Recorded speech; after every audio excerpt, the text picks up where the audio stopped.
Кыргызстандын кубанычы койнуна батпай турат. Бүгүн түнү Нью-Йоркто Кыргызстан үчүн маанилүү чечим кабыл алынды. Өлкө тарыхында биринчи жолу Бириккен Улуттар Уюмунун Коопсуздук кеңешинин туруктуу эмес мүчөсү болду. Башкы ассамблеядагы добуш берүүнүн 4-чү айланпасында Кыргызстан Азия Тынч океан аймагына бөлүнгөн орун үчүн Филиппин менен ат салышып, 142 добуш менен алдыга чыкты. Эми Кыргызстан 2027-28 жылдары эл аралык аренада тынчтыкты, диалогту жана кызматташтыкты жактаган жаңы үн катары чыгат. Президент Садыр Жапаров бул тарыхый окуя үчүн кыргызстандыктарды куттуктады.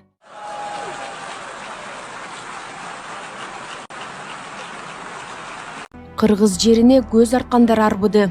Убактылуу ачылган түндүк түштүк альтернативдик жолу чет өлкөлүк туристтердин да кызыгуусун арттырууда.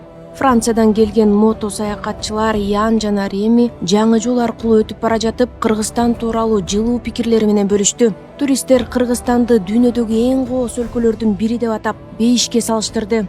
Кыргызстан очень красивая страна. Я уже был здесь в прошлом году вместе с другими туристами. Тогда мы путешествовали на мотоциклах по Кыргызстану, Узбекистану и Таджикистану. В Кыргызстане очень много удивительных мест. Сон-Куль, Исыкуль, Сарыташ. Здесь невероятная природа, а люди очень добрые и гостеприимные. Поэтому всегда приятно возвращаться сюда снова. Ассаламу алейкум, замандаштар.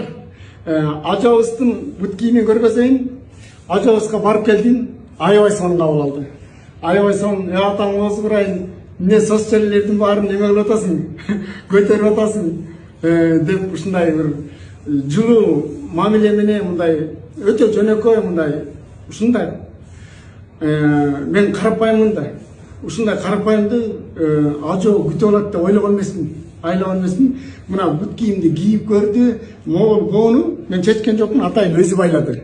Могул боону президенттин өзүнүн колу тийди, өзү байлап кийип көрдү. Мына президентке деп тигилген бут кийим ушул болчу. Мына замандаштар бүт баары кожа, Кыргызстандын өндүрүшү кожасы, могул тигиштери жакты, ушулар сонун болуптур деди. Анан кемчиликтерин да айтты. Аябай көсөңгүшкен, кемчиликтерин да айтып, алмаз, Кудай буйруса, бренд кыл, мен муну Кыргызстандын ичинде кийип жүрөйүн. Эми сырткы өлкөгө дагы чоң жолугушууларга кийгениндей дагы Давирди жаза деди. Аны мындан жакшы жаза деди. Макул дедим, мында кемчиликтер бар деп мен да моюндадым, кемчилиги бар деп. Жакшы, өтө күчтүү мотивация болду. Мага өтө күчтүү мотивация болду. Анан баарыбызга кызыгы. Ажо кургол койгон жок. Бренд болсун деп, жакшы ой тилегин айтып, кургол кетпе деп эмгекти $10 000 баалады. Мен кубанып турам. Эмгек кылса артынан ушундай чоң үзүр келет экен. Мен кубанып турам, ажого ыраазычылык билгизем. Ушунчалык карапайымдан бери сөзүн угуп, үнүн угуп, кабыл алып, эмгегин баалаган. Мен жакшы ниет коюп баштагам, бирок Ассаламу алейкум, замандаштар. Ажабыздын бут кийимин көргөзөйүн. Ажабызга барып келдим. Аябай сонун кабыл алды. Аябай сонун, атаң оозу курайын. Эмне соцчелердин баарын неме кылып атасың? Көтөрүп атасың деп ушундай бир жылуу мамиле менен мындай өтө жөнөкөй мындай ушундай мен карапайыммын да. Ушундай карапайымды ажоо күтүп алат деп ойлогон эмесмин. Мына бут кийимди кийип көрдү. Могул боону мен чечкен жокмун, атайын өзү байлады. Могул боону президенттин өзүнүн колу тийди, өзү байлап кийип көрдү. Мына президентке деп тигилген бут кийим ушул болчу. Мына замандаштар бүт баары кожа, Кыргызстандын өндүрүшү кожасы, могул тигиштери жакты, ушулар сонун болуптур деди. Анан кемчиликтерин да айтты.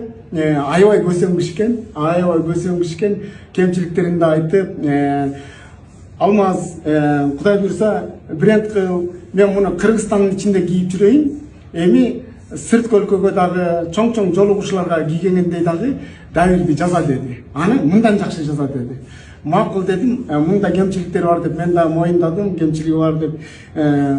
Жакшы, өтө күчтүү мотивация болду. Мага өтө күчтүү мотивация болду. Анан баарыбызга кызыгы. Ажо кургол койгон жок. Бренд болсун деп, жакшы ой тилегин айтып, кургол кетпе деп эмгекти эмгекти $10.000 баалады. Мен кубанып турам, эмгек кылса артынан ушундай чоң үзүр келет экен. Мен кубанып турам, ажоого ыраазычылык билгизем.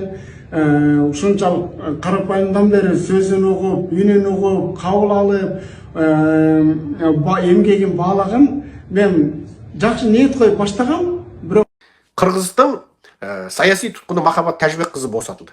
Неге босатты? Мынау Садыр Жапаров аса алаяк, ол шошып отыр. Шошып отыр, үрөйлөнүп отыр. Үрөйлөнүп отыр. Енді ол жаңағы журналисттерді, тәуелсіз ойлы азаматтарды қамаған зұлым басшы ретінде Американың назарына ілініп қалмасы үшін Махабат Тажбек қызын босатып, Америкаға жағымпазданып жатыр. Бірақ ауыз сөз жағымпазданып жатыр. Енді Тоқаевқа кезектеді. Неге? Бірінші Куба бастады.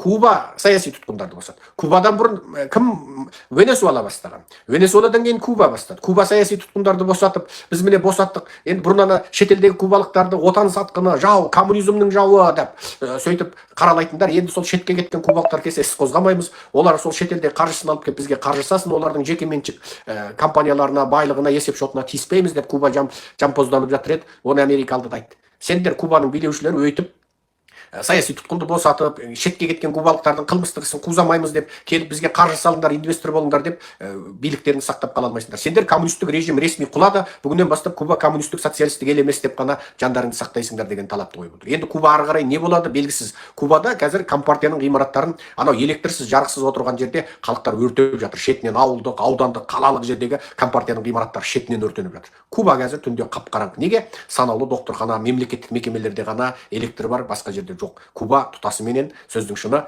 бір аяғы көрде, бір аяғы жерде жатыр. Кубадан кейін Лукашенко.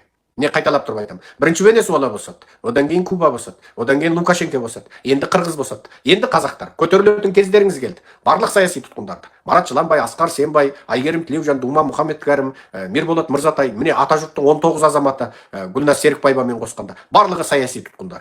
Атажұрттың үстінен және соңғы ұсталған Гүлназ бар, Атажұрттың 18-і бар, ана бір сатқынды қоспаймыз, ол 19 деген бұрын. Ол сатқынды қоспаймыз, ол сатқын Өскеменде ме, Семейде домбыра шертіп, Наурызды тойлап жүр екен. Кім еді аты? Атын ұмытып отырмын, білетіндер астында жазыңдар. Ал енді оған Гүлназ Серікбаева қосылды, қазір міне 19 Атажұрттың үстінен іс қозғалып отыр. Сондықтан мен кешегі лекциямда айтқандай, барлық осы саяси тұтқындардың қолдаушылары, жақтастары, ашық ойлы азаматтар, Қазақстанда еркіндік, теңдік аңсайтындар, жалпы әйтеуір еркін азат өмір сүрсек дейтіндер, енді ашық түрде ойларыңды айтып, мына әлеуметтік желіде белсенділікті арттырыңыздар. Сонда ғана қазаққа бір жақсылық келеді. Міне диктатор Садыр Жапаровтың өзі міне Махабатты босатып отыр. Бұл деген сөз аса жағымды жаңалық. Бұл енді сөздің шыны керек, қуанатын жаңалық. Бұл қырғыздарда сөздің шыны керек, кәдімгідей қырғыз билігінің мынау Садыр Жапаровтың алаяқ, әккі, арамза, қу, жамбағар екендігін көрсетеді, жамбағар екендігін көрсетеді. Міне. Енді аталмыш бәленбай тілді білетін дипломат нені істейді екен енді оған? Бұл Ташиевтің феномені тереңірек. Анан трагедиялық да. Бұл Ташиевтің феномені біздің Қырғызстанға, мындайша айтқанда, бұл жаңағы НКВД-нің былтырғы қылымдың 37-ші жылғы НКВД-нің баяғы террорыны қайталавады. Понимаете? Вот, ошондуктан бұл трагедия да. Анан бір нәрсені түшүнүш керек та, бардығына болып атқан окуяларды түшүнүш үчүн, тууру түшүнүш үчүн, түшүнүктүү болуш үчүн мындай нәрсени түшүнүш керек та, 5 жылдын ичинде Ташиев өзгөчө оор кылмыш жасады да, өзгөчө оор кылмыш жасады. Ал кылмыш деген эмне себепте, каяктан ал кылмыш чыгып атат? Причем болгондо да ал кылмыш атайын жасалган, билип туруп жасалган. Анан кийин уже акырына чыккан кылмыш да бүгүнкү күндө. Ал кылмыштын эмеси каяктан чыгып атат?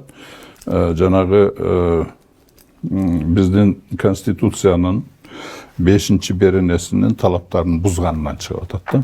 Ал жерде мен атайын алып келдим эмемде. Ошондо мындай деп жазылып турат биздин конституцияда. 5-берене 1-бөлүгүндө мамлекет жана анын органдары коомдун кайсы бир бөлүгүнө эмес, бүткүл коомго кызмат кылыш керек деп турат. 2-бөлүгүндө мамлекеттик бийликти күч колдонуп басып алууга жана мыйзамсыз кармап турууга мамлекеттик органдардын, жергиликтүү өз алдынча башкаруу органдарынын жана алардын кызмат адамдарынын ыйгарым укуктарын тартып алууга багытталган аракеттерге жол берилбейт деп турат. Ана мунун бардыгыны бул кылмышты ушул берененин талаптарын буза турган болсо, бул мамлекеттик бийликти узурпациялоо деген түшүнүк да бул. А бул жерде императивдик түрдө жазылып турат. Мамлекеттик бийликти узурпациялоо өзгөчө оор кылмыш деп жасап турат. Понимаете? Анан, конечно, биздин эмеде ошондой. Кыргызстанда байлар менен кедейлердин ортосунда ажырым чоңоюп жатабы? Аябай чоң. Бизде мындай да, чоң мамлекет анча билинбейт. Чоң мамлекет. Биздин экономикабыздан кичинекей. Мамлекетибиз кичине, элибиз деле аз. Ошондуктан биздин мисалы бүгүнкү күндө ички дүң продукциябыз менен ченейбиз да, өзүбүздүн экономикабызда. Болгону 18 миллиард. 18 миллиард доллар официально МВФ'ден Всемирный банк. Ошол биздин экономика көлөмү ошончо эле. 18 миллиард деген бул эмне? Мен мисал айтып эле коеюн. 2008 жылы Австрияда Вена шаарынын бюджети, баягы ВВП эмес, бюджети 25 миллиард евро эди. Бир эле бюджети Шаар. Ошондуктан биздин эмебиз аябай кичине да. Аны бир эки киши эле алып коюшу мүмкүн. Ошондо азыр ажырым бардыгы эле сезип атпайбыз. Бай адамдар менен кедей адамдар. Анан кийин дагы бир мындай таблица бар да, мисалы биздин коомубузду мисалы 7 миллион эл болсо, аны доходуга жараша 10го бөлгөн да. Мынча сомго чейин доходу бир бөлүк, экинчиси мынча бөлүк доходуга жараша 10го бөлгөн. Так вот биздин эме ошондой түшүнүктүү болуш үчүн да. Уровень жизни деген бар эмеспи? Минимальный уровень жизни. Ошол уровень жизни биз 1-2, 3, 4, 8 демеге болгондо ошол доходу менен бүгүнкү күндөгү уровеньге жетет экен. 8, 9, 10 гана ошолто, калгандары жизненный уровеньге жетпейт экен да, минимальныйга. Түшүнүп атасызбы? Ошондуктан азыр, например, эмени деле алып турган болсок, ГИКтин эмесин участиясын. Ошонун эмеси боюнча, мына ГИКтин шарттары бар да, моундай шарттар менен катышсаң болот. Анан банктын шарттары бар. Так вот, доходдору боюнча 10-чу эле бөлүгү, эң жогорку бөлүгү ошол шарт менен ГИКтин программасыга катыша алат. 9 бөлүмү уже катыша албайт. Ошондуктан жанагы 4% дегенде акчанын эмесин жеңилдеткениме аз эле адам да. Мисалы бүгүнкү күндө жанагы льготный ГИКтин эмесиге почти 56 миң адам турган болсо, ошол льготный менен болгон 2 миң эле адам уялды да. Калгандары бардыгы жанагы коммерциялык болуп кетип атпайбы? Ошондуктан жана баалар өсүп атат, бүт бардыгы. Ошондой да, бул жерде бүт бардыгы бири менен бири байланыштуу да. Анан кийин бул айлыгын көтөрүп койсо гыла бияк чечилип калат деген болот. Айлыкты көтөрсөң бардыгы бири менен байланыштуу да. Айлыктын көтөрүлгөн жакшы жагы бул. Бирок через некоторое время инфляция көтөрүлөт дагы, жанагы көтөрүлгөн айлыгың деле эчтекеге жарабайт.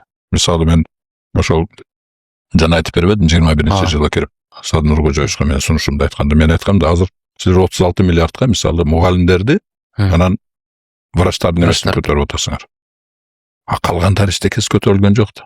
Жанагы көтөрүлгөн айлыгыңар инфляцияга алып келет дагы. Инфляция алып келгенде бая көтөрүлбөгөндөр анан бетер жакырчылыкка түшүп калат да. Анан кийин жанагы инфляция көтөрүлүп келип турган жан көтөрүлгөн айлыгыңарды мугалимдер менен врачтардан жакырчылыкка түшүп калат да. Баягы эле көтөрүлгөн акчаңарды инфляция жеп коюп атпайбы? Ошондуктан жылдан жылга туура эмес саясат боло турган болсо, инфляцияны жанагы системдүү түрдө бүт бар жокту, баланстын негизинде, экономиканын тармактарынын ортосунда баланстын негизинде, материалдык баланс негизинде, укуктук баланстын негизинде, жана башка нерселер негизинде болбосо, перекос болот дагы жанагындай жакырчылыкка батып кете берет. Ана жакырчылыкка батып кет. Президенттин ишине кандай баа бересиз? Президенттин ишине мен ойлойм, бул киши аракет кылып атат. Бул киши мынандай, мен мисалы бул киши эгер жанагындай акырына чейин чыгып коомду эмеге укукталарга кайтарам, анан кийин экономиканы өнүгүү жолуга салам деген киши, мен бул кишиге жардам бергенге даярмын. Эмечи? Мен ойлойм бул кишинин ниети жакшы эле деген үмүтүм бар. А президент Эмне үчүн мамлекет акча чыгаруучу станокторду каалагандай иштетип, көп суммадагы акчаларды басып чыгарып, мектеп, бала бакча, ооруканаларды куруп, пенсияларды, айлыктарды көтөрүп элди байыта албайт? Түшүндүрүп берем, кеттик. Билиңиздер, муну эң жөнөкөй мисал менен карап көрөлү. Элестетиңиз, биздин бүтүндөй экономикабыз ушул сүрөттө турат. Сол жакта өлкөдөгү биз өндүргөн бардык товарлар жана кызматтар. Бул мисалда аларды 3 алма деп коелу. Ал эми оң жакта элдин колундагы жүгүртүүдөгү реалдуу акча. Бул 3 сом болсун. Базардын жөнөкөй мыйзамы бар. Акча товар менен камсыздалышы керек. 3 алма жана 3 сом бар болгондуктан тең салмактуулук сакталып, бир алманын баасы 1 сомду түзөт. Бул туруктуу жана дени сак экономика. Эми мамлекет дагы 3 сом басып чыгарды дейли. Акча жалпы 6 сом болду, бирок алма дагы эле 3. Эмне болот? Эми бир алма 2 сомго чыгат. Бул экономикалык тилде инфляция деп аталат. Кагаз акча көбөйгөнү менен биз байыган жокпуз. Болгону баалар өстү. Жалаң гана акча басып чыгаруу менен мамлекет бутка турбайт. Чыныгы байлык бул кагаз эмес, биз жасаган товар жана кызматтар. Элди байкылуунун бир гана жолу бар. Ал ички өндүрүштү көбөйтүү жана өзүбүздүн продукцияны жасоо.